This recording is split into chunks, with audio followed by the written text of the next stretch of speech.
ସକାଳୁ ସକାଳୁ ଗୋଟେ ମର୍ମତ ଦୁର୍ଘଟଣା ଘଟିଯାଇଛି।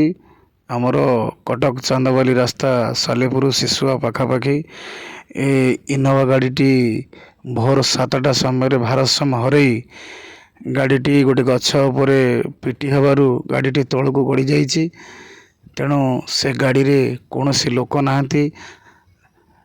ସେ ଗାଡ଼ି ଆକ୍ସିଡେଣ୍ଟ ହେବା ସମୟରେ ଯେଉଁ ଲୋକମାନେ ଦେଖିଛନ୍ତି ସେମାନେ କହିବା କଥା, ଆକ୍ସିଡେଣ୍ଟ ପରେ 2 ଜଣ ଲୋକ ଏଇ ବିଲ ଭିତରକୁ ଦୌଡ଼ିକି ଚାଲିଗଲେ, ହାଫ୍ ପ୍ୟାଣ୍ଟ ପିନ୍ଧିଛନ୍ତି।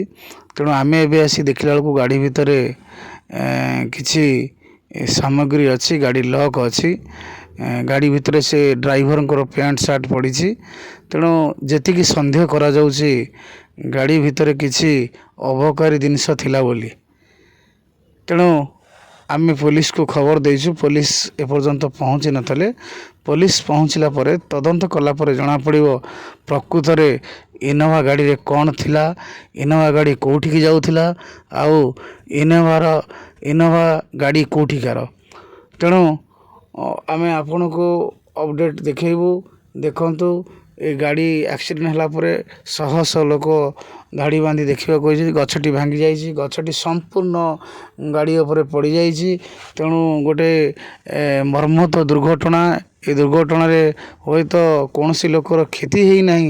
ତେଣୁ ଏ ଗାଡ଼ିରେ କ'ଣ ଯାଉଥିଲା, ଏତେ ମର୍ଣ୍ଣିଂରେ ଏ ଗାଡ଼ିରେ କ'ଣ ଯାଉଥିଲା, ଏ ଗାଡ଼ିରେ କ'ଣ ଲୋଡ଼ ଅଛି, ଏ ଗାଡ଼ି କାହାର, ଏ ମାଲିକ କିଏ, ଏ ବିଷୟରେ ଆମକୁ ପୋଲିସ ନିଶ୍ଚିନ୍ତ ସୂଚନା ଦେବେ।